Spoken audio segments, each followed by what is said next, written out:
início, professor Ederson, que é o convidado de honra hoje, se estiver a postos, né, vamos dar início.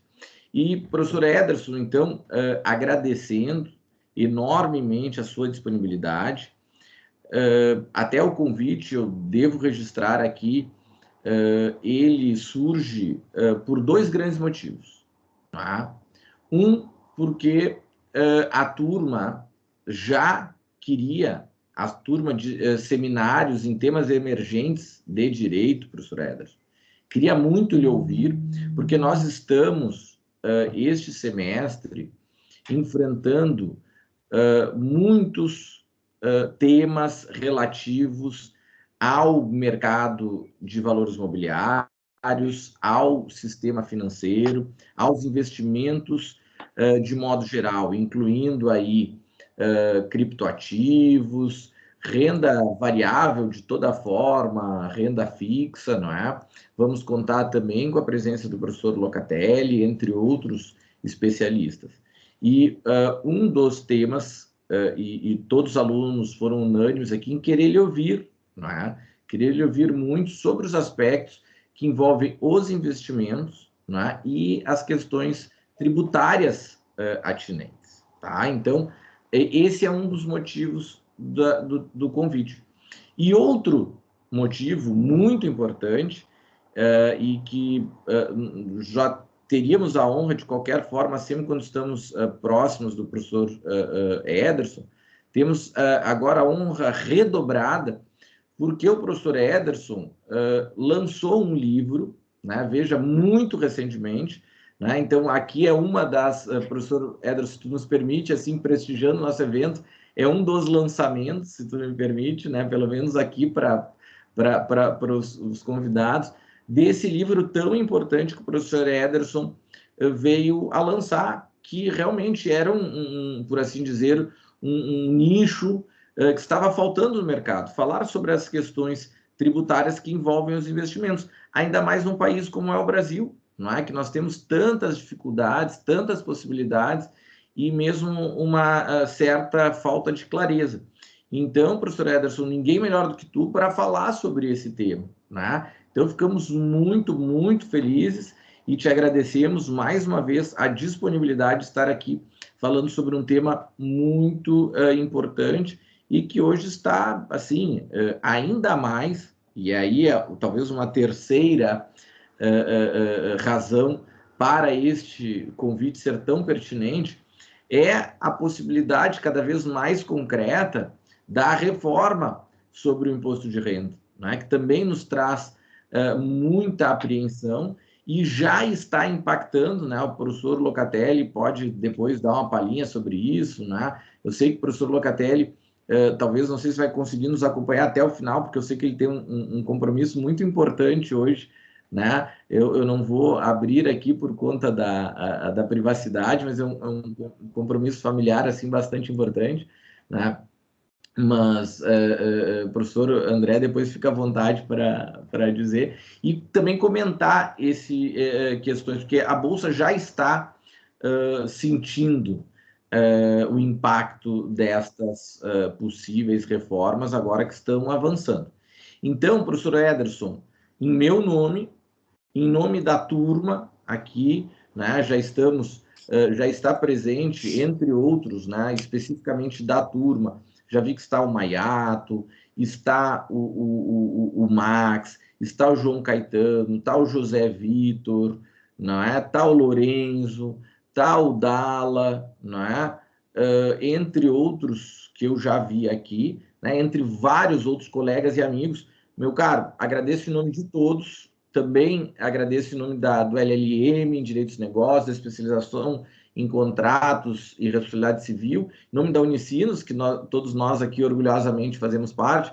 Meu caro, muito obrigado, tá? E agora, então, vou te passar a palavra para tu falar por quanto tempo quiser, aí vai ser uma honra te ouvir. E agradeço também aos queridos colegas aqui que estão nos acompanhando, né? E todos os alunos, é uma satisfação muito grande termos um quórum tão elevado por um assunto tão importante quanto esse, e com professores aqui tão qualificados. Professor Ederson, a palavra é tua. Muito obrigado, meu amigo. Professor Manuel, queria agradecer enormemente a generosidade. Isso sem aqui jogar confete, né? Eu gostaria de dizer de público do quanto eu aprecio e admiro o amigo, não só como ser humano, como pessoa, mas também como colega. E organizar esse evento para que eu pudesse falar sobre o trabalho é um motivo assim de muito orgulho, né? Nós somos pais, a gente sabe o quanto a gente gosta do filho e a gente quer que todo mundo fale do nosso filho, elogie o nosso filho, e a gente tem a oportunidade de falar do nosso filho. Então, é um motivo de muito orgulho assim eu poder comentar com os alunos e especialmente aqui reencontrar os queridos alunos ali. A gente tem um contato quase que de imersão, né, com a turma do Direito Porto Alegre.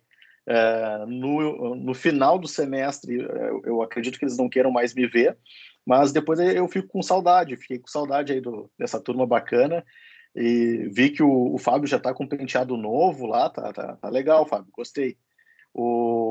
Então, agradecendo aqui a presença e também de vários colegas, eu vi aqui, me sinto muito prestigiado por terem aceito o convite e comparecido aqui.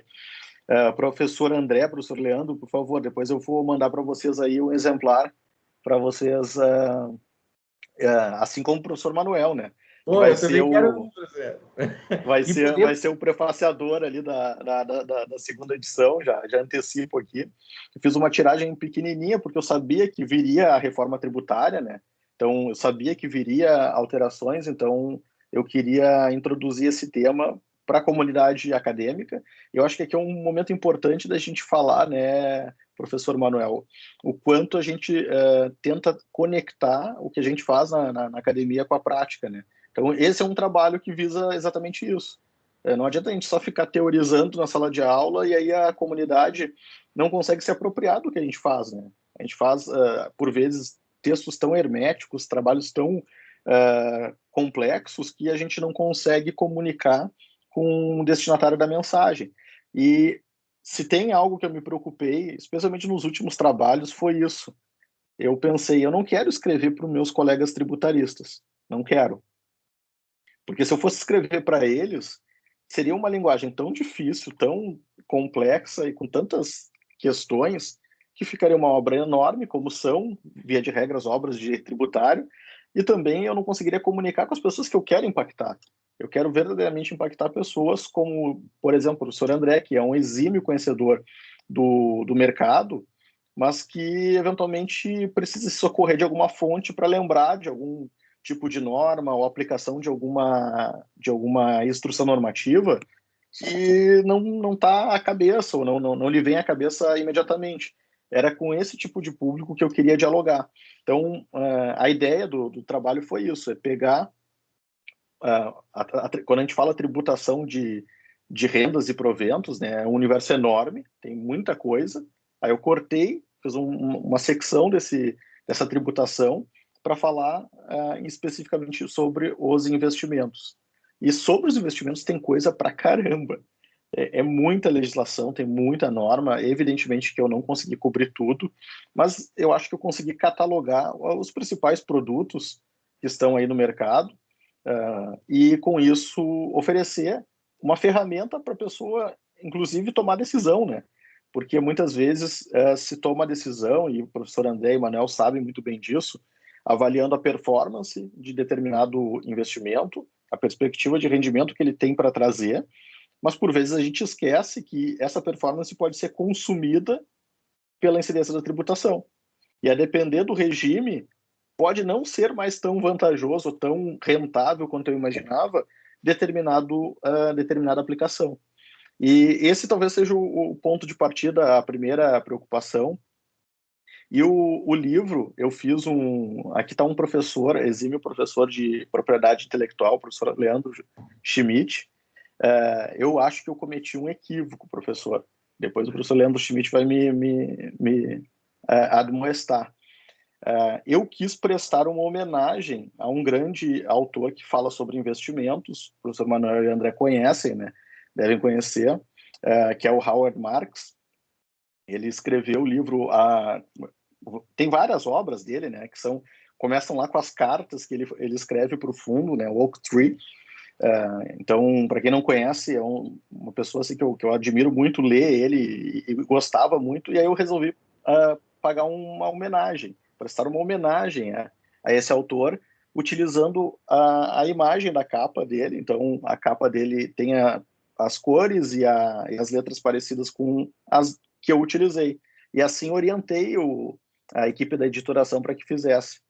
E não sei se isso viola, professor Leandro, os direitos autorais, a propriedade intelectual do autor, mas, como todos sabemos, né, na academia a gente tem muita seriedade, o compromisso de zelar pela citação da fonte, pela indicação de onde a gente tirou as ideias, e isso a gente cuida dos nossos trabalhos. Posso assegurar que, até porque Howard Marks não conhece a legislação do Brasil e nem sabe, talvez, quais são os tributos que incidem no Brasil. Então, não tem nem como eu ter imaginado copiar o texto dele. Evidentemente que a capa é uma homenagem, sim, essa capinha aqui, que pode render polêmica, professor Leandro. Não está aparecendo, depois eu mostro para vocês. Mas a conversa, então, aqui, e, por favor, fiquem à vontade aí, os amigos que quiserem também comentar no chat, a gente vai dialogando também, né? Deixarem perguntas, questionamentos. Professor André, Manuel, Leandro, eu acho que a ideia aqui é a gente poder mais dialogar do que um monólogo meu falando sobre um assunto bastante complexo. Mas eu acho que o ponto de partida temos um problema grave, crônico no Brasil. Professor Manuel, professor André, que estudam isso, a minha visão é o problema da poupança, né? O brasileiro, de um modo geral, não tem cultura da poupança e, por isso, nossa poupança... Quando eu falo poupança agora, eu não estou me referindo ao produto, à aplicação poupança, sim à economia que a população brasileira faz. E aqui a gente tem, por outro lado, além de não ter essa cultura de poupar, de acumular e essa riqueza poder se multiplicar com o fenômeno dos juros compostos, por outro lado, a gente tem uma outra cultura também perversa, que é a viver a vida como se não houvesse amanhã. Ou, como diria Zeca Pagodinho, deixa a vida me levar. Então, eu vejo dois fenômenos aqui. Primeiro, um problema de falta de poupança, falta de cultura de poupança, e aí muito associado com questões mais profundas, né, que é a educação, que é toda a formação da população brasileira que é de baixa escolaridade, e de outro lado, uma cultura gastadora, né? E aí a gente tem um percentual elevado da população brasileira, segundo dados, parece que é 50 e poucos por cento, né, professor Manuel, que estão endividados. E pessoas cujo nome, inclusive, estão sujos. E daí vem a ideia de um candidato de tirar o nome do SPC, que virou motivo de chacota, mas a ideia, sim, tem um problema econômico aqui bem relevante, que é resolver digamos, essa amarra que acaba contaminando e prejudicando o crescimento do país. Partindo dessa premissa, eu entendia que era necessário, e dentro da minha contribuição, eu não ouso aqui a falar com a propriedade que o professor Manuel, o professor André tem do mercado financeiro, que conhecem profundamente o mercado financeiro e todo o funcionamento dele. Eu não tenho essa formação e nem pretendo entrar nessa seara. Agora, eu conheço, sim, a tributação, eu tenho estudos e tenho estudado bastante, tenho experiência profissional, então eu resolvi trazer esse aporte. Então, como é que a gente pode semear essas ideias de poupar, evitar o endividamento, olhando para a tributação? Então, esse é o olhar que eu lanço no trabalho, a contribuição que eu trago, tentando popularizar algo que é extremamente complexo, né? Que é entender a tributação para pessoas que não são do direito, muito menos do direito tributário. Então, esse é o meu desafio. Não sei se eu consegui alcançá-lo. Depois vocês me digam se a comunicação se ela ficou adequada. É um desafio enorme, né? Tentar transmitir em um livro que pretendia ser um manual, ser um livro curto, né? Não é para ser um tratado, um livro conciso que conseguisse transmitir essa ideia. Como poupar, como economizar, mostrando opções que existem dentro do mercado e mostrando pela perspectiva da tributação. E aí a gente descobre, e alguns até me comentaram depois, poxa, eu nem sabia, né, que alguns investimentos têm isenção de imposto de renda. E eu não estou falando nada sofisticado, estou falando de investimentos de baixo risco, nenhum tipo de produto que demande elevado conhecimento ou experiência no mercado financeiro. São produtos que são de fácil acesso e qualquer um pode, com pouco dinheiro, colocar e guardar o produto, o seu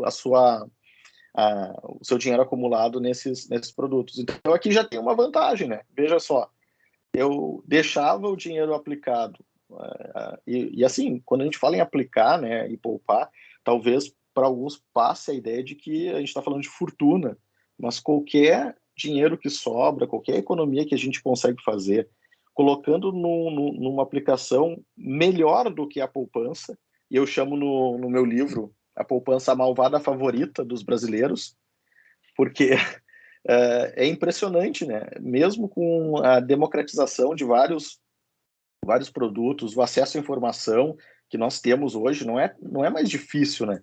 Se você bota no Google qualquer coisa, você tem acesso aos dados. Mas ainda uma parcela expressiva dos poupadores, uma parcela muito expressiva, eu trago os dados aqui no livro, ainda aloca os seus recursos na poupança.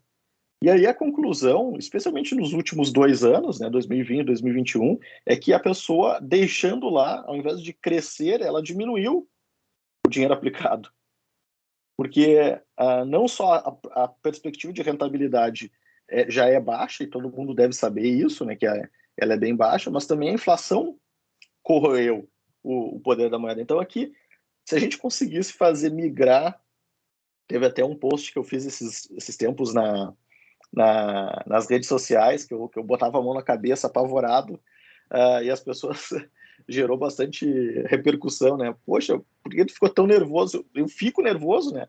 A gente está falando de bilhões de reais alocado em dinheiro que fica empatado, né? Em aplicações que acabam não gerando, não alavancando produtividade. Só para falar aqui de 2 produtos que têm isenção, né? As letras de crédito agrícola, LCA, certificado de recebíveis do agronegócio, CRA ou CRA. Só esses 2 aqui, a gente está falando de aplicar no setor produtivo, é dinheiro que vai para a economia, vamos chamar assim, real, né? Que permite ali esse mercado de dívida alavancar algum tipo de produção e que para a pessoa que está alocando dinheiro lá, oferece uma rentabilidade melhor do que a poupança. Então aqui já tem um ganho, né? Com a isenção do imposto de renda. Então, se a gente consegue concatenar tudo isso e popularizar essa informação, eu acho que a gente está prestando um valioso serviço, né, professor Manuel? Que é a nossa missão aqui no mestrado profissional da Unicinos. Então, se a gente quer impactar, a gente quer que, enfim, o que a gente pesquisa, o que a gente estuda repercuta na sociedade, eu acho que é com esse tipo de trabalho prático que ajuda as pessoas e tem um resultado bem significativo, bem perceptível. Então, essa é a ideia do livro.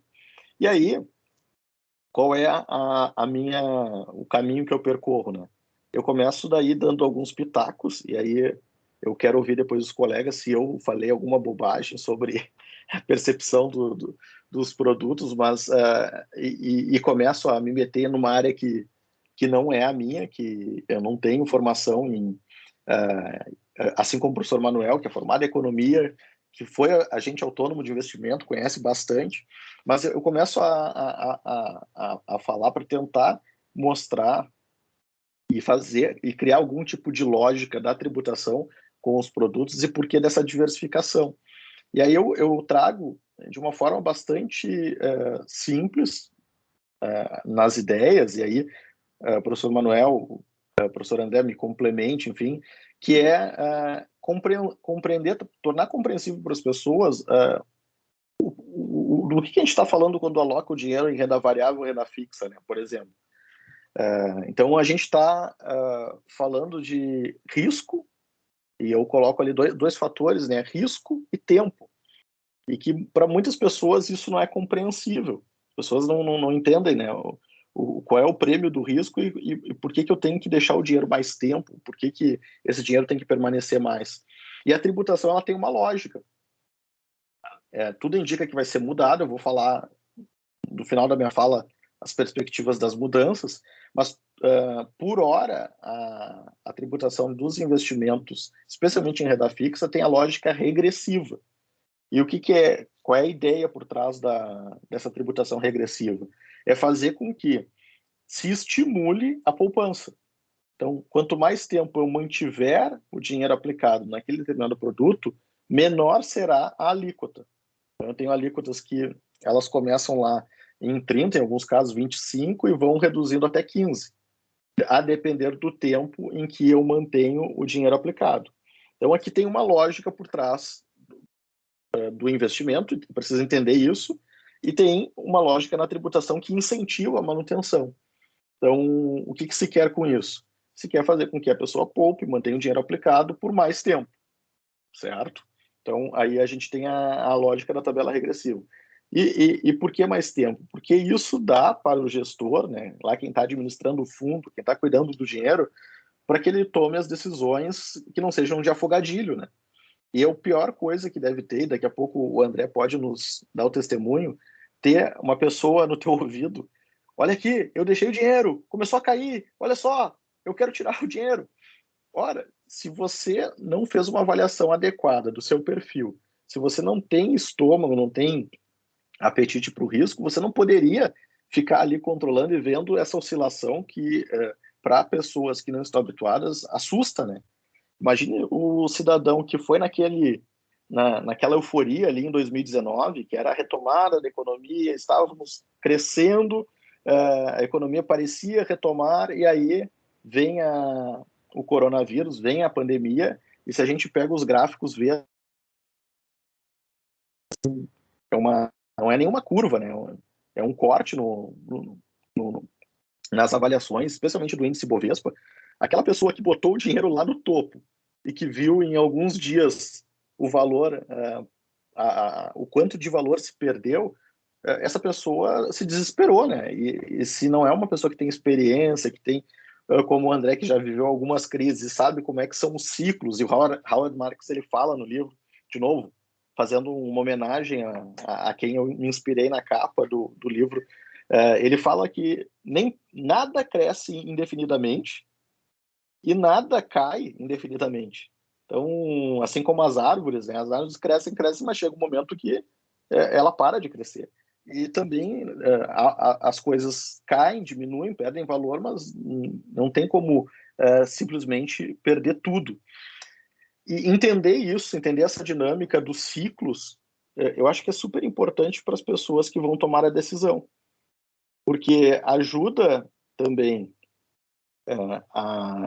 quando o investidor ele conhece isso, ele confia um pouco mais, né, em quem está administrando seu patrimônio e as decisões que esse gestor está tomando na hora de alocar, e também ele compreende, né, as oscilações que são próprias do mercado. Agora, isso não é para mim, eu não quero ver isso, a minha ideia é sempre ver o dinheiro crescer. Eu prefiro que ele cresça pouquinho, mas eu não quero ver o meu recurso diminuir ou perder valor. Bom, então você definitivamente não tem o perfil e não tem condições de alocar os seus recursos em produtos de renda variável. Você vai ter que procurar aqueles produtos que oferecem menor rentabilidade, mas que não vai ter essa oscilação que lhe incomoda. Então, entender isso, e eu procurei dar uma explicada, e ali me perdoem os meus experts aqui, que são o professor Manuel, o professor André, que conhecem o assunto, mas eu tentei explicar isso no início do livro para depois falar dos diversos tipos de produtos e falar do regime de tributação incidente sobre cada um deles. Então, essa foi a lógica que eu procurei trabalhar no livro, sempre falando mais ou menos da mecânica, de uma forma muito simples, e depois explicando o regime de tributação. E aí, o que eu vejo, professor Manuel, que há um problema grave, e assim, os discursos que tomam conta do debate são discursos não técnicos, não sérios, né? Então, a gente acaba vendo cada coisa sendo dita por aí que me deixa, assim, decepcionado, triste ao ver esse debate. Falava no início, qual é o nosso problema? A gente tem baixa poupança, e, ao mesmo tempo, um alto nível de endividamento, ou seja, as pessoas consomem. O brasileiro, ele pode não ter dinheiro, mas ele vai comprar uma televisão, ele vai comprar, vai financiar, vai fazer crediário, ele consome. O que eu vejo no debate sobre tributação? Diminuir a tributação do consumo e aumentar a tributação da renda. Qual é o efeito que a gente vai gerar fazendo isso? Diminuindo a tributação sobre o consumo, tendencialmente, a gente vai aumentar o consumo. Aumentando a tributação da renda, tendencialmente, a gente vai desestimular a poupança. Justamente o contrário do que a gente queria inicialmente, né? Nessa perspectiva que eu acabei de falar. E aí, outra incompreensão ou má informação disseminada no Brasil. O Brasil tributa pouco a renda. Poxa, pouco. O Brasil tributa pouco, mas pouco comparado a quê? Está comparando o quê, meu amigo? Está comparando o Brasil com Dinamarca, o Brasil com Noruega? Tá, ok. Mas nós temos a população da Noruega, nós temos os problemas da Noruega, a gente tem a dimensão continental Não. Então, o justo seria comparar comparáveis, né? Então, qual é a proporção que a gente vai utilizar para comparar? Qual é o critério de comparação? É população? É renda per capita?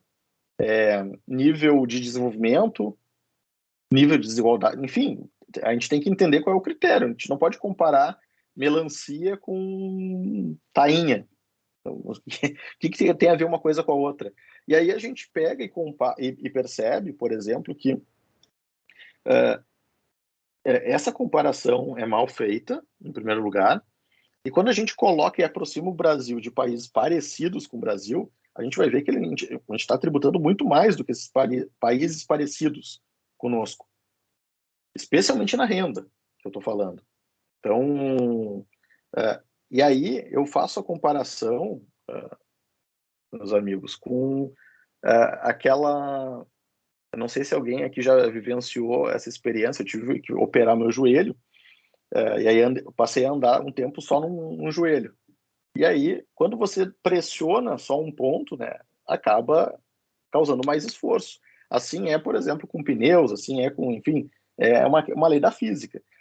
Trazendo essa metáfora para a tributação, quando você pressiona determinados setores, tributando eles de forma mais onerosa, como é o caso do Brasil, e alguns setores são tributados de forma muito pesada. O que a gente acaba pressionando eles, desestimulando esses setores e deixando outros sem contribuir, como a gente tem esses desequilíbrios aqui no Brasil. Então, isso precisava ser corrigido, para que a carga fosse melhor distribuída, a exemplo da muleta, né? Se o sujeito vai andar com 3 apoios, né? O pé é bom, mas a muleta vai ser distribuído o peso, não vai danificar o joelho que estava bom, como aconteceu comigo. Então, se a gente distribui a carga tributária entre mais setores de forma menos gravosa, a gente destrava o crescimento, especialmente uma coisa que é cara ao professor Manuel também, que é a decisão da alocação, né, professor Manuel? Quando a tributação distorce a tomada de decisão, e aí eu decido por que o tributo é mais barato, a gente tem um sistema todo torto, né?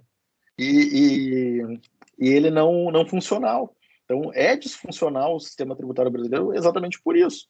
Eu pego e boto uma fábrica lá na Zona Franca de Manaus, não tem nenhum mercado consumidor relevante no norte do país, a população está no sul, sudeste, centro-oeste, e aí eu pego e faço... Isso é uma das coisas mais absurdas que tem, né? A gente botar uma fábrica no meio da Amazônia porque tem um incentivo fiscal. faz sentido do ponto de vista logístico? Faz sentido do ponto de vista da cadeia de produção? Não, nenhum. Então, quando a gente distorce isso, e várias distorções foram criadas em razão da tributação, a gente tem um problema. Isso ninguém fala, ninguém está atacando. Qual foi o problema visto para os reformistas de plantão? Os ricos. Esse foi o problema. Esse foi o problema, os ricos. É um problema, eu estou incomodado com os ricos. Os ricos não podem ter a tributação que tem. Porque os ricos, a 1% mais rico do Brasil não paga tributo. Poxa, que frase inadequada, que frase infeliz. Primeiro, vamos lá. O que os ricos fazem? Os ricos, o dinheiro que eles possuem, eles alocam segundo suas estratégias de investimento e alocam em vários produtos de investimento. Esses produtos de investimento, por sua vez, vão, num ato subsequente, financiar atividades produtivas. É da aplicação, e vamos pegar aí a poupança, pior, né? A poupança financia a habitação. A gente falava da Caixa Econômica do FGTS, né? O professor Leandro, com o seu fundo milionário do FGTS, construiu inúmeras moradias com o dinheiro que ele deixou lá aplicado. E que, para ele, retorna em rendimento, né, professor Manuel? O retorno do FGTS é um crime. Isso é um crime que se faz com um brasileiro. Se retira 8% da renda do brasileiro, se coloca num fundo, remunerando, ou melhor, não remunera, né? Não acompanha sequer a inflação. E aí, eu recebi aqui um apoio da assistência aqui, professor Manuel, pedindo para eu fazer referência a um grande investidor, o professor Camilo, que entende muito do mercado financeiro e sabe aplicar e alocar seus recursos como ninguém.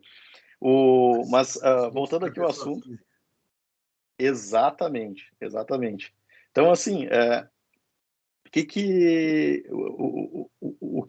o que a tributação sobre os investimentos pode contribuir, né? Então, volto lá ao ponto inicial, estimular a poupança, fazer com que as pessoas aloquem melhor os seus recursos e esses recursos estimulem e vejam, né, professor Manuel, o mercado de crédito privado, ou seja, o financiamento de atividades produtivas, que se conseguiu fazer, eu acho que isso é um grande avanço, né? Dentre tantas críticas que nós temos ao que vem acontecendo, também os aspectos positivos merecem ser exaltados. Durante muito tempo, o Brasil vivia de programa disso, programa daquilo, dinheiro governamental que financiava algo estratégico na cabeça de meia dúzia. O que se fez? Não, esquece financiamento público, vamos pegar e destravar o mercado de crédito privado. E aqui a gente daí toma as alocações segundo as decisões do mercado, que vai saber melhor alocar, sem dúvida alguma, do que uma mente brilhante lá de meia dúzia de burocratas em Brasília. Então, isso é um avanço. E como é que se consegue isso? Bom, vejam só o que se conseguiu fazer. Isentando, por exemplo, os fundos imobiliários. Então, aqui mais uma dica, né? O fundo imobiliário tem isenção do imposto de renda e isso democratiza o acesso ao mercado de crédito, barateia para o financiamento de atividade produtiva da construção civil, né? E ainda assim possibilita que o poupador ele possa botar num lugar melhor e receber, professor Leandro. Nós temos um colega amigo nosso, né, que é um dos maiores proprietários de imóveis lá da região do Vale dos Sinos, um colega nosso da Unicinos, tem muita propriedade e investe em imóveis. Nada contra. Só que é uma bronca, né? Se você aloca o seu dinheiro em imóveis, porque você tem que zelar por isso, administrar, eventualmente se loca, tem que fazer o despejo do locador, é um problema. Agora eu boto o dinheiro no fundo de investimento, eu não estou cuidando disso.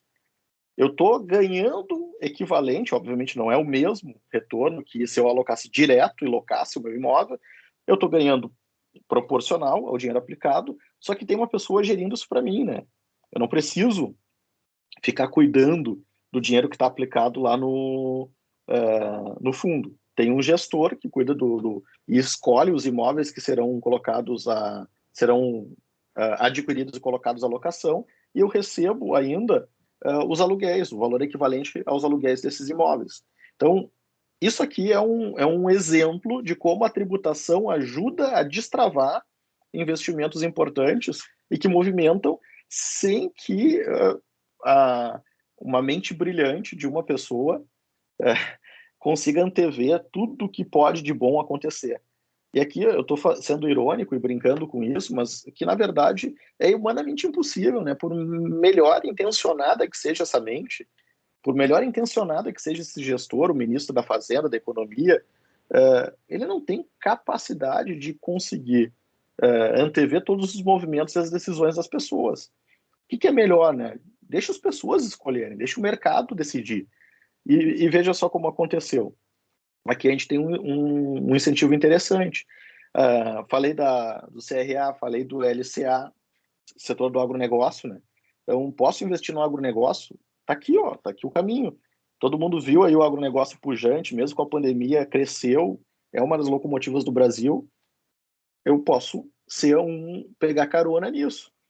E aí, tanto melhor vai ser a perspectiva de retorno, quanto for a perspectiva daquele tomador do crédito que está emitindo aquele título, né? Que tipo de produção ele tem? É soja? É arroz? É cana-de-açúcar? Bom, aí entender um pouco da dinâmica e quais são, digamos, a bola da vez é interessante para poder tomar a decisão e alocar. E aí, meus amigos, não querendo também aqui, eu disse que eu não queria que fosse um monólogo, tá? Era para a gente tornar isso um diálogo. Mas encaminhando aqui para um encerramento dessa parte, digamos,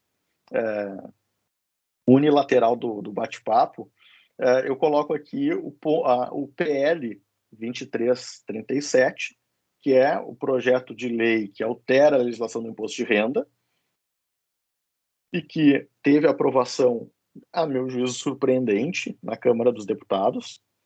Eu sabia que ele teria aprovação, eu tinha essa convicção, mas não imaginava que fosse tão rápido, porque nem teve tempo de debates e com uma maioria tão expressiva.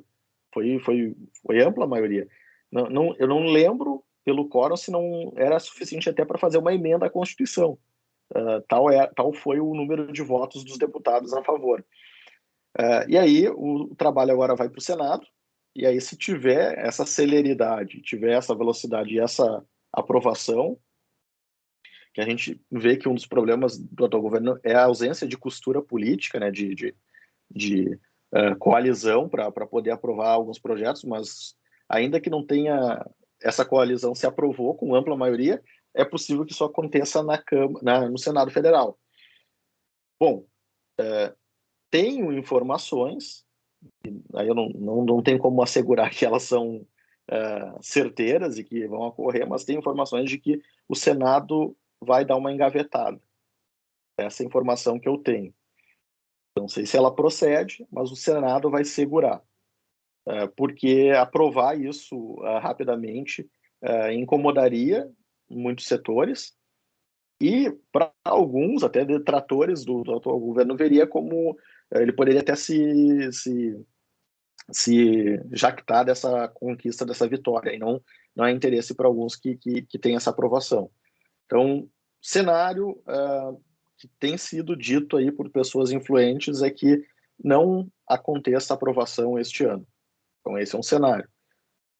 Não sei, não tenho como cravar isso, não tenho como determinar, mas há uma sinalização bem forte.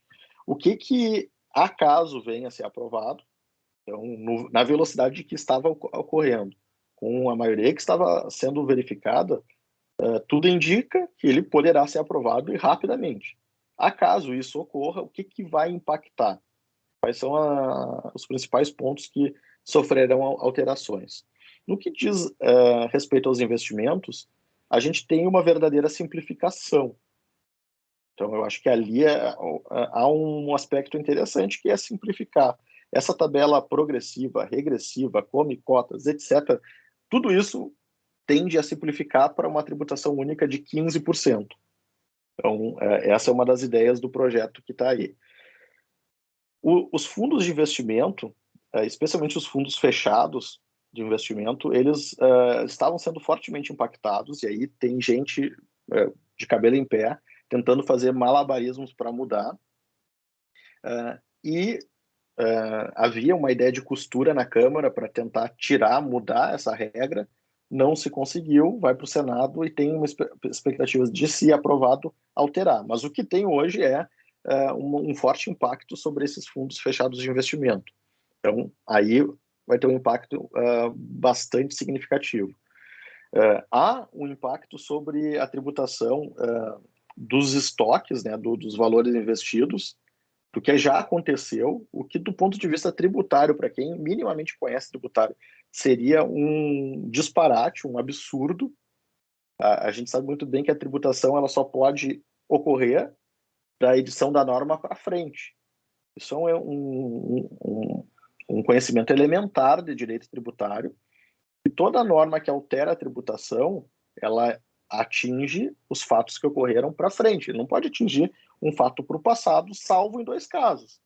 Se o fato, se essa norma é meramente interpretativa, o que não é o caso, ela não é interpretativa, ela muda a sistemática da tributação, e salvo se ela for mais benéfica no que diz respeito a multas, não a tributação, as multas. Então, não é nenhum dos 2 casos que se admite a retroatividade. Então, é evidente que só poderia tributar a partir de 2022, caso fosse aprovado em 2021. Então, é uma regra importante do direito tributário, que é a anterioridade de exercício. Uma norma aprovada este ano só pode valer no exercício seguinte. Mas, do jeito que está redigido, dá a impressão, e alguns pessoas que participaram da redação do projeto dizem que não, nada disso. Aqui a gente não está falando de evento passado, a gente está falando de evento que vai acontecer no futuro, e quando acontecer vai ser tributado dessa forma. Então, aqui, isso está deixando as pessoas bastante preocupadas. E se não houver modificação no Senado, vai gerar um contencioso, aumentando ainda mais o contencioso tributário. O professor Manuel, o professor André, que sabem aqui que agora eu vou dar um tiro no meu pé, né? O contencioso tributário digamos, o meu ganha-pão. Eu ganho com a complexidade, com o fomento ao litígio. Só que hoje, falando aqui para os alunos, para essa comunidade aqui que está nos assistindo, eu não estou pensando no meu umbigo, né? Estou pensando, aqui falando como professor, estou pensando em melhoria do sistema como um todo para a sociedade brasileira. E fomentar o litígio, criar regras ruins que vão gerar discussões, não é um bom caminho. Se está se sinalizando que vai gerar discussão e que há uma forte probabilidade dessa discussão se eternizar aí durante alguns anos no judiciário, por que insistir numa regra confusa, que gera confusão? Então, esse é um dos equívocos. Tem a frase de um parlamentar que eu vi esses dias, que ele disse, olha, a prova de que o projeto é ruim, é que ele desagrada quem é a favor do governo e ele desagrada quem é contra. Tem gente que vai ganhar com o projeto, que a tributação, em certo aspecto, vai ser reduzida, que está contra. Quem vai perder, obviamente, está contra. E os estados também estão contra, porque o imposto de renda, uma parcela do imposto de renda, ele é distribuído para estados e municípios, naquele fundão que tem lá em Brasília, que é outro problema, né? E aqui eu não vou entrar nessa discussão, que é o fundo de participação dos estados e dos municípios. Então, se houver redução da tributação, que eu acho improvável, mas os estados estão temerosos com isso, se houver redução da tributação, eles serão impactados. A distribuição dos recursos para estados e municípios pode diminuir. Então, por isso, a preocupação de alguns setores nesse sentido. Então, basicamente, meus amigos, falei aqui bastante, mais do que eu gostaria. Eu comentei aqui um pouco sobre o livro, o que inspirou, o que ele trata, e falei sobre a ideia central ao tratar dos temas. e fiz um breve comentário aqui sobre a reforma que está no Congresso, e agora, renovando o agradecimento, dizendo da minha alegria aqui de compartilhar com os amigos, professor Leandro, professor André, professor Manuel, todos os alunos que estão assistindo, colegas que nos prestigiam aqui. É um prazer aqui para mim. E eu tinha dito que eu ia anunciar aqui o linkzinho do livro. Eu vou colocar aqui no chat, e ele já está com o desconto atrelado ali. Quem quiser, quem tiver interesse, fica aí a dica para aproveitar para quem prestigiou aqui esse evento. Então, eu fico à disposição, professor Manuel, professor André, Leandro, para a gente debater aí alguns aspectos, algumas questões que vocês entendam serem pertinentes aí para a gente discutir. Professor Ederson, muito obrigado, excelente exposição, conseguiu nos trazer um panorama muito amplo, né? Seja do próprio livro, né? Dos temas pertinentes, então, à tributação dos investimentos, e também agora, mais ao fim, quanto ao projeto.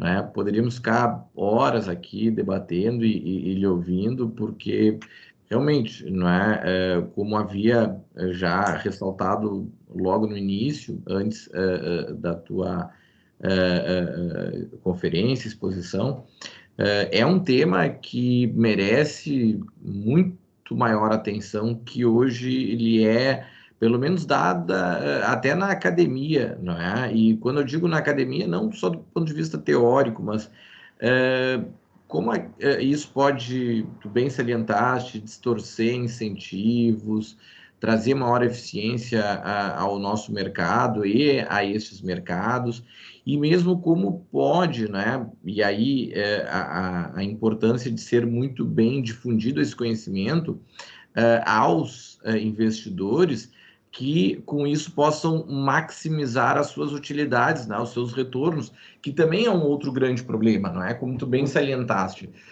se já existe um problema de falta de conhecimento, inclusive das alternativas de aplicações de investimentos, que sai então no que diz respeito às normas tributárias incidentes, ainda de um conhecimento muito, muito restrito. Então, eu penso que a gente pode aqui, professor Ederson, até ainda este semestre, pensarmos em fazer outros encontros, um ou até mais, se tiver disponibilidade, falando sobre pontos específicos, não é?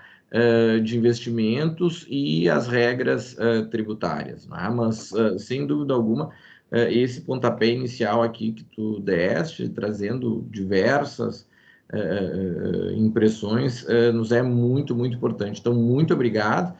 E, de imediato, vou passar aqui a oportunidade para que sejam feitas perguntas, né, colocações, críticas, todo tipo de manifestação, e eu mesmo, depois, ao final, também vou querer te provocar e te ouvir. Mas, ó, eu acho que a Ana Clara já levantou a mão, né? Ah, o professor André também, né? O professor André, eu acho que, não sei, professor André, já está com já pode falar, e depois eu passo a palavra, então, à Ana Clara também. Acho que o professor André até tinha me mandado uma mensagem que eu não tinha visto, que ele gostaria de fazer uma colocação. Professor André, tens a palavra, e daí já está também na fila aqui a Ana Clara. Bom, boa noite a todos aí, é um prazer estar com vocês, prazer conhecer o professor Leandro, e quero iniciar aqui a minha fala, só deixando claro, que o Manuel sabe já, né, que o meu viés econômico é um viés liberal, tá? Então, tudo que eu falo aqui segue por esse viés, tá?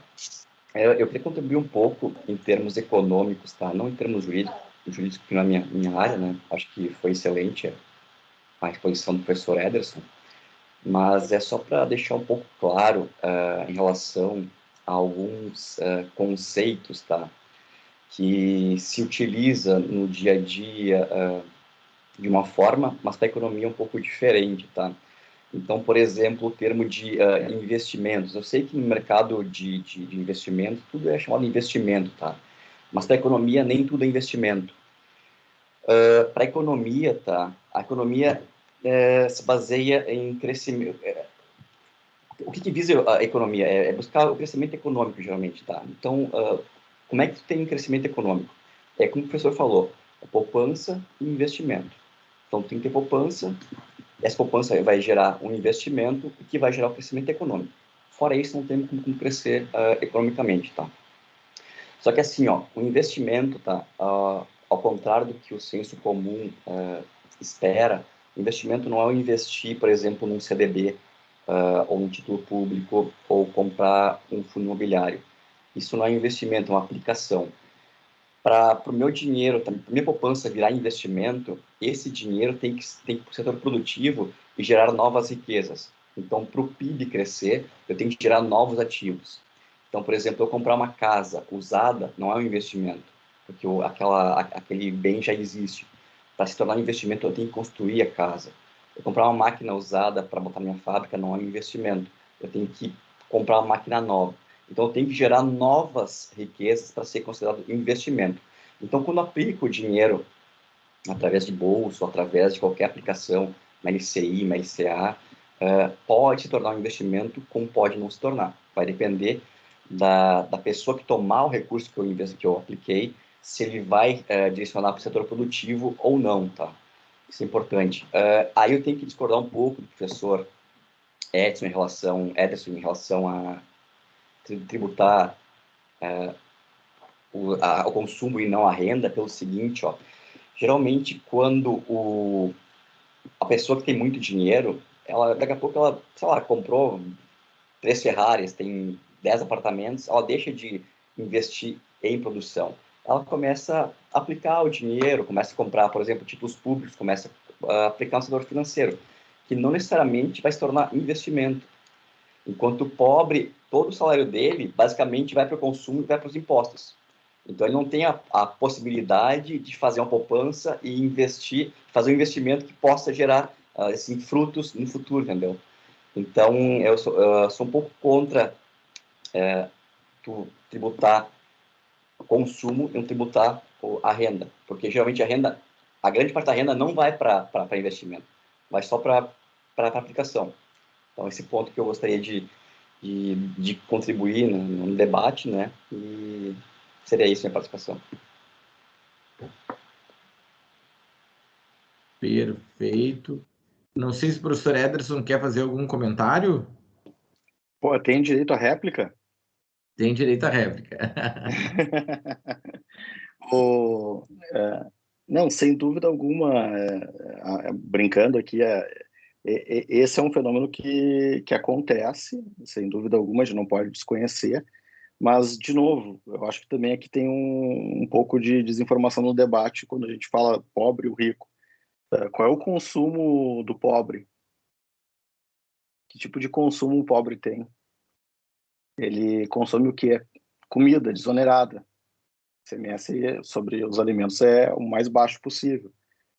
Energia elétrica para as famílias de baixa renda desonerada. O que mais o pobre consome? Então, assim, se a gente pegar o perfil de consumo das famílias pobres, claro, a gente vai comparar uma Ferrari comprada por um pobre e uma Ferrari comprada por um rico. É regressiva a tributação, porque é muito maior do que a capacidade que aquele pobre tem.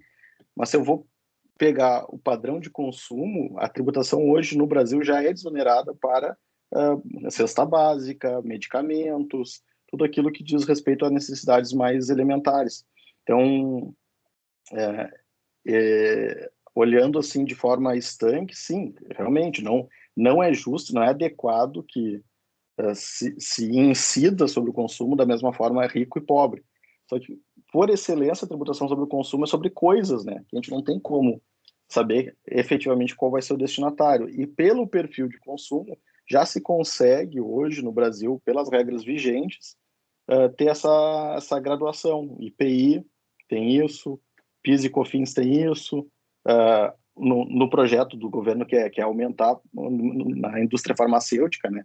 PIS e COFINS é um problema, mas enfim, hoje é reduzido, ICMS é reduzido sobre os produtos essenciais, então acho que a gente tem que cuidar para que, eventualmente, a redução de eventual tributação sobre supérfluos, talvez seja isso que a gente possa abrir mão, né? Porque se tirar de um lado, diminui, e aí é um risco fiscal. Eu tenho problema lá nas finanças públicas. Então, eu tirei do consumo, eu vou apertar onde?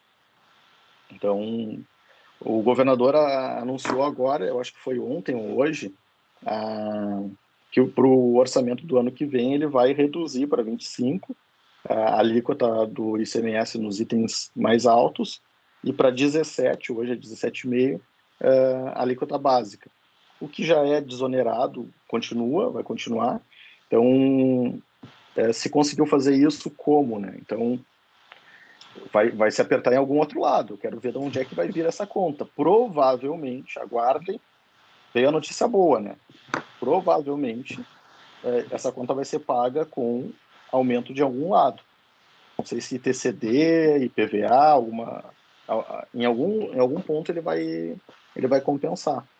Mas, enfim, era só uma contribuição aqui. Não, eu concordo que é reduzido, mas não é isento, né? O impacto marginal para o pobre é muito maior que para o rico, né? O imposto. Para o rico, por exemplo, se for 100% de imposto na gasolina, por exemplo, se for R$15 gasolina, não faz diferença. Para o pobre, se for R$7, se for 5, já impacta marginalmente muito mais.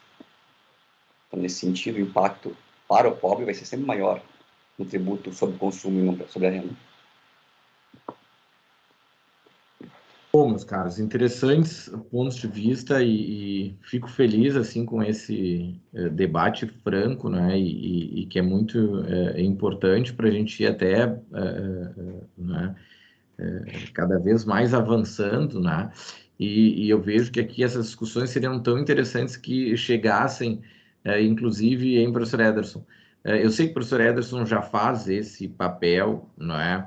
Levando conhecimento, né? Mais de uma vez já acompanhei o professor Ederson junto ao Legislativo, não é? Informando como é importante que seja ouvida quem, além de profissionais, como é o caso aqui, o professor Ederson, o professor Locatelli, o professor Leandro, são profissionais, né? Tanto do direito quanto, né, então, da advocacia e da economia, que seria interessante, e além de professores, né, que tem um embasamento teórico também, que levasse esse conhecimento lá no legislativo, mesmo no executivo, né, e enriqueceria cada vez mais o debate. Eu fui, meus caros, testemunha ocular, alguns anos atrás, o professor Ederson, inclusive, teve um papel muito interessante aí, propondo uma ação, no caso, não é, do Uber, né, e dos outros aplicativos, que eu me recordo, meus caros, que nós chamamos os responsáveis pelo projeto de lei municipal à época, sabe? E pessoas extremamente qualificadas juridicamente, mas que, na época, professor Ederson, não tinham conhecimento do funcionamento de mercado, e o que propunha-se ali ia causar tantas distorções e perda de bem-estar, e que era uma coisa muito, muito significativa. Tanto é que o projeto nunca mais avançou, né, professor Ederson? Não, pelo menos não daquela forma, e acho que nem avançou mais. Como é importante esses debates aqui que a gente está tendo, não é, que também viessem a ecoar junto ao Legislativo, junto ao Executivo. Muito obrigado, professor Locatelli. Também fique à vontade para qualquer outra observação e contribuição, né? É muito bom esse debate mesmo, né? Professor Ederson, também excelente as colocações. Agora temos já... Claro. Só a última... teve um formato de investimento que o professor não comentou, que são as debêntures incentivadas. Essas são isentas de imposto de renda e aí sim elas são obrigadas, o valor recebido pela empresa é obrigado a ser aplicado em infraestrutura, né? Aí é uma forma realmente de investimento direto. De investimento direto. Legal, Legal, muito bom. Esse né, na economia, o professor André está trazendo uma discussão grande, né, que existe lá na economia, que quando a gente fala em investimento enquanto aplicação, os caras nos puxavam a orelha, né, André, os professores, não, isso não é investimento, isso é aplicação, né, porque, por exemplo, o mercado secundário não necessariamente vai ser destinado, né, a uma efetiva empreendimento, né? Mas do sentido que a gente chama é investimentos, só investimentos para a gente mesmo, né? Para multiplicar o nosso retorno pessoal. Né? Excelentes colocações. Temos aqui a inscrição da aluna Ana Clara. Tens a palavra. E agradeço a presença, Ana. É uma Oi, honra. boa noite Boa a noite. todos. Professor Ederson, muito obrigada pelas colocações, realmente achei muito interessante, muito bem colocada a forma de se expressar mesmo. E professor Manuel, naquilo que o senhor estava falando antes da gente marcar outros encontros, assim, na verdade é mais uma sugestão que eu quero dar, né? Que a gente poderia marcar outros encontros para debater alguns outros temas também, tipo essa nova lei que foi promulgada agora em agosto, da 14.195, que eu até andei conversando com o professor Leandro sobre, que está facilitando a abertura e o funcionamento de empresas, e isso provavelmente vai mudar bastante o empreendedorismo no Brasil, né? Vai causar bastante impacto. Então, talvez fosse um tema interessante da gente trazer aqui e abrir esse diálogo.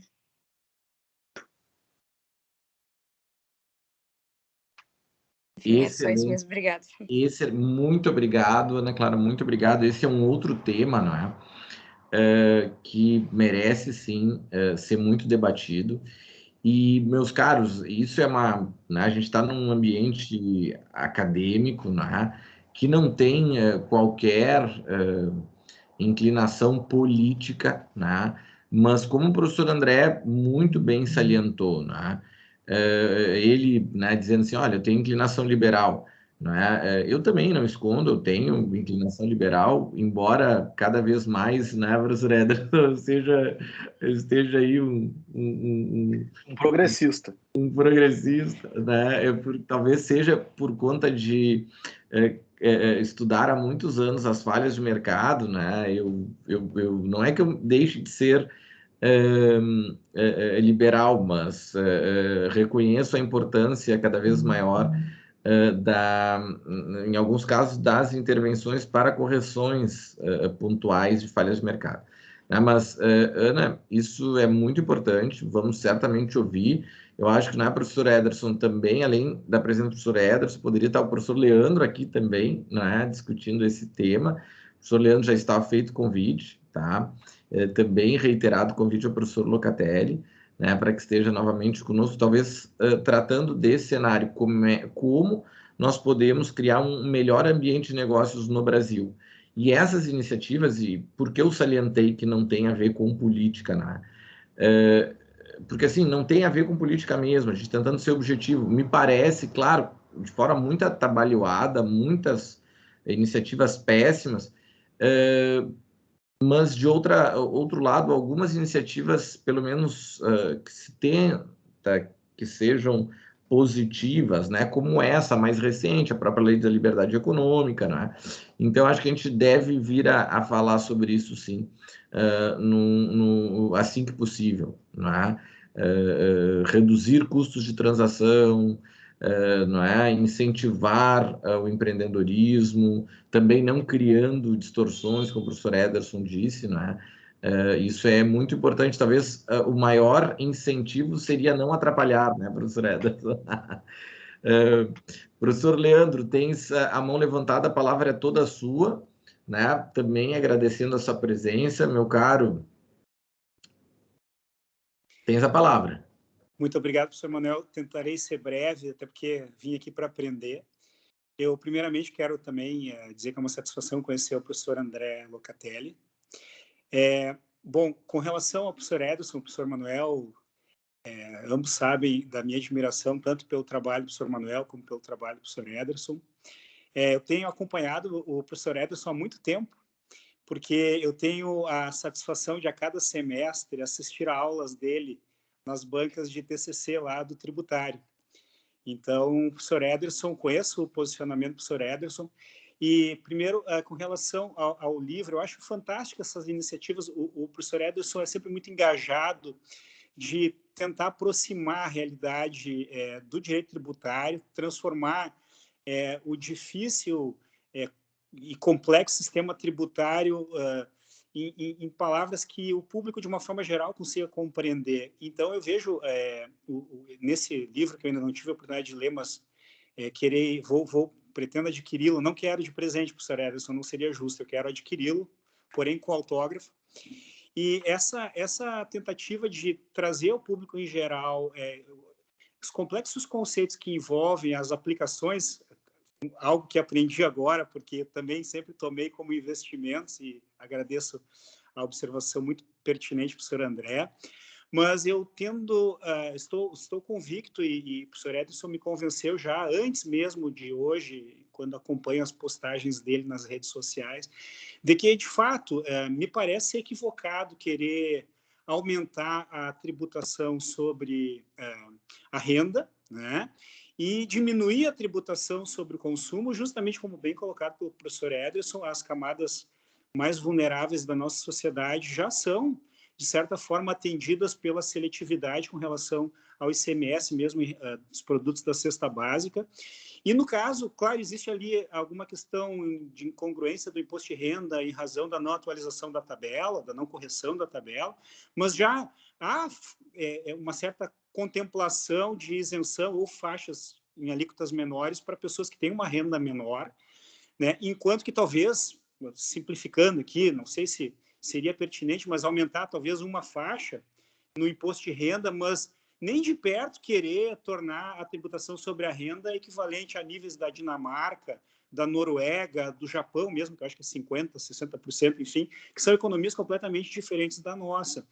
E no que diz respeito à necessidade de existir poupança, que acho que a preocupação maior do professor Ederson nesse livro, nós não temos essa cultura no Brasil, nunca se trabalhou isso, talvez agora as escolas mais elitizadas, de certa forma, trabalham educação financeira, a necessidade de se poupar, de fazer aplicações, né, pensando-se no futuro. Mas, de uma forma geral, a sociedade brasileira, como bem colocado pelo professor Ederson, não tem essa preocupação. Realmente viver o hoje como se não houvesse o amanhã, é bem isso mesmo. Enquanto que o consumo que se fala aqui é um consumo que vai ser aumentado, sem dúvida alguma, talvez até as famílias se endividando ainda mais, se houver uma redução sobre o consumo, pessoas que vão tentar adquirir bens que, infelizmente, talvez pela sua condição socioeconômica, não seria possível de forma racional, enquanto que, ao aumentar a tributação sobre a renda, aí sim impactaria definitivamente na possibilidade de se realizar aplicações, e muito dessas aplicações poderia, de fato, ir para o mercado o mercado industrial, agronegócio, que vai impactar no PIB, e aí sim, aproveitando o conhecimento novo que eu adquiri hoje, resultar em investimentos, fazendo com que o Brasil cresça. Afinal de contas, já se está falando em crescimento praticamente negativo do PIB para o ano que vem, né? Já está se revendo a projeção inicial que se tinha, acho que para 0,30 e poucos, inicialmente era 1 e pouco, me corrija se eu estou errado, mas uma coisa assim, eu li esses dias, para 0,30 e poucos, 0,40 e poucos ano que vem, o PIB. Quase negativo, portanto. Então, eu realmente concordo, peço até vênias ao professor André, mas eu concordo com o professor Ederson no que diz respeito ao erro, ao equívoco que a reforma tributária vai incorrer se resolver diminuir a tributação sobre o consumo, enquanto que já existe, de certa forma, atendidos os anseios da justiça fiscal no que toca a produtos mais básicos, energia elétrica mesmo tem aquela, acho que é a tarifa social, se não me falha a memória, é assim que se chama, enquanto que aumentar a renda vai diminuir cada vez mais essa ideia de se criar uma cultura de aplicações, né, que possam, eventualmente, resultar em investimentos nos setores produtivos da economia. Então, talvez um contraponto seja necessário, mas numa leitura que eu faço, pelo que eu tenho lido aí dos artigos do professor Ederson, do que ele vem falando já há bastante tempo e da própria participação que tenho a oportunidade a cada semestre nas bancas lá da Unicinos de São Leopoldo, professor Ederson, o senhor tem um discípulo aqui com relação a esse seu ideal. Muito obrigado e quero agradecer mais uma vez a oportunidade, parabenizar o senhor Manuel, o professor Ederson, sempre trazendo para as nossas turmas, tanto da Unicinos Porto Alegre como de São Leopoldo, momentos importantes de debate, de reflexão, e fiquei muito feliz de ter sido convidado para participar juntamente com os alunos. A pretensão nem era abrir a boca hoje, até tive dificuldade de encontrar aqui aonde acionava a mãozinha, não estou acostumado, mas enfim, foi uma satisfação, uma alegria, e daqui a pouquinho eu tenho aula também, e depois vou querer autógrafo no livro, tá, professor Ederson? Obrigado. Perfeito, muito obrigado, professor Leandro, é uma honra a tua presença aqui conosco, né? E reitero, já está convidado para vir falar aqui também, ainda esse semestre, tá? Quem sabe, professor Leandro, sobre agora essas recentes alterações, tá? Seria muito bacana aí a tua vinda. Vamos combinar, tá? Temos aqui também inscrito para uma pergunta o Lucas. Meu caro, tens a palavra. Boa noite, professor Ederson, professor André, Manuel, Leandro aí. Muito obrigado, tá muito legal o evento. Ederson, se não me engano... Só fazendo uma observação aqui, né, se me permite, o Dala é um craque do LES aí, né, e está, além de prestigiando o professor Ederson, obviamente, nosso convidado de gala aqui, professor Ederson, ele está também aqui agora fazendo perguntas, interagindo, impressionando o seu orientador, né? Então, ele não ia poder deixar de fazer perguntas. Tem essa palavra, Dala. Ederson, se eu não me engano, tu comentaste que com a reforma do IR, tu comentou dos FIIs, que, se eu não me engano, teria algum tipo de modificação na tributação de FIIs. Não sei se eu entendi correto. A minha dúvida é, além de, se tu pudesse explicar mais um pouco essa questão dos FIIs, é se outros tipos de aplicações em fundos, como os FIPs e os FDICs, que, se eu não me engano, também possuem algum tipo de incentivo, se a reforma altera esses incentivos de alguma forma. Ótima pergunta. Obrigado pelas considerações do professor Leandro, que eu agradeço a gentileza, e obrigado pela pergunta do Dala, né? Sim, o texto da reforma encaminhado pelo governo, então a gente tem o primeiro projeto que saiu do executivo, aí ocorreu algumas alterações pequenas na Câmara dos Deputados, e agora o texto vai para o Senado. Então, no que diz respeito aos fundos imobiliários, a ideia era extinguir a isenção. A isenção que há hoje seria extinta na proposta do governo. Então, será que o Senado vai corrigir isso, vai manter? A Câmara dos Deputados prometia mexer nisso e não conseguiu alterar. Então, esse é um ponto, tá? Então, e aí é importante entender assim a tributação, ela pode ocorrer de duas formas. O que é isento hoje, né, são aqueles valores que são pagos, que, comparando grosseiramente, seria equivalente aos aluguéis. Então, que o titular, o cotista, ele tem direito. Então, isso é isento. Agora, eu comprei uma cota a 10 e estou vendendo a 20, aqui eu tenho ganho de capital, certo? Sobre essa cota, caso isso ocorra. E sobre essa cota era tributado e continuará sendo o valor sobre a oscilação das cotas. O que se extingue são as isenções desses, vamos chamar assim, desses pagamentos equivalentes aos aluguéis, e aguardar agora o Senado. No que diz respeito aos fundos fechados, né, esses fundos fechados, eles tinham a isenção, enquanto e só se tributava no resgate. Então, eu apliquei o dinheiro lá, tenho cotas nesses fundos fechados.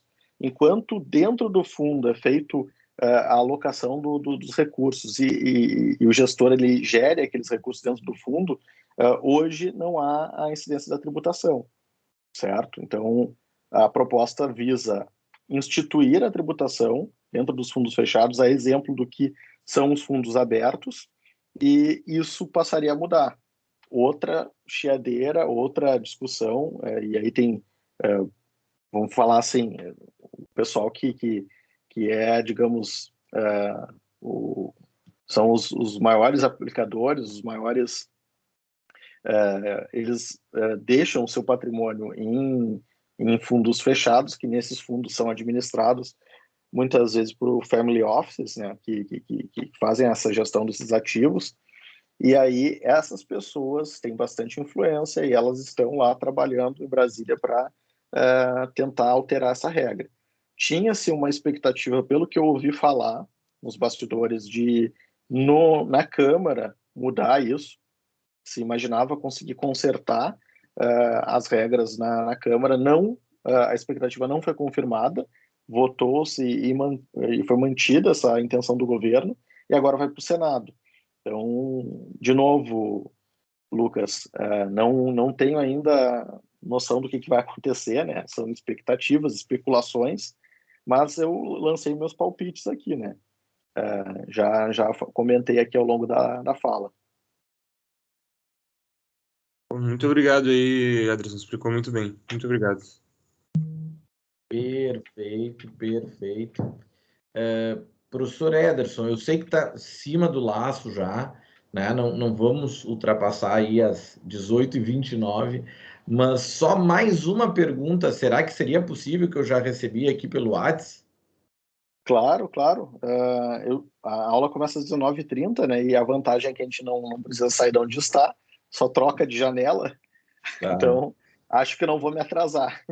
Tá bom. Não vamos passar das 19h29 para dar justamente esse 1 minuto de trânsito virtual aí e não chegar atrasado.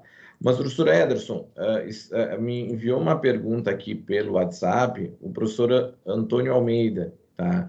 Que inclusive travou o monitor dele, ele me mandou aqui pelo WhatsApp, né? Mas foge um pouquinho os investimentos tradicionais, tá? Então fica à vontade, também não sei se é o caso, né?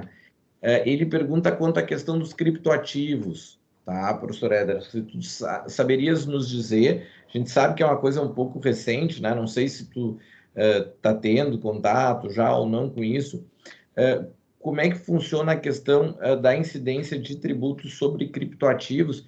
E mesmo, professor Ederson, tá? Que era uma questão que a gente conversava esses dias no escritório, é o seguinte, né? Porque é um bem... Bom, onde é que ele está situado, né? Para começar, o criptoativo, ele está onde a wallet fica, onde o dono da wallet está, né? Até para começar, bom, vai tributar no Brasil, vai ser fora do Brasil, eu compro numa exchange fora do Brasil, internamente. Isso que a gente queria te ouvir um pouco, se tu já tiveres enfrentado o tema. Se tu não tiveres enfrentado, fica por uma outra oportunidade. Não, tá. Aqui é Antônio, o professor Manuel, que eu vou encaminhar para o escritório aí um exemplar para agradecer aí a ajuda dos amigos.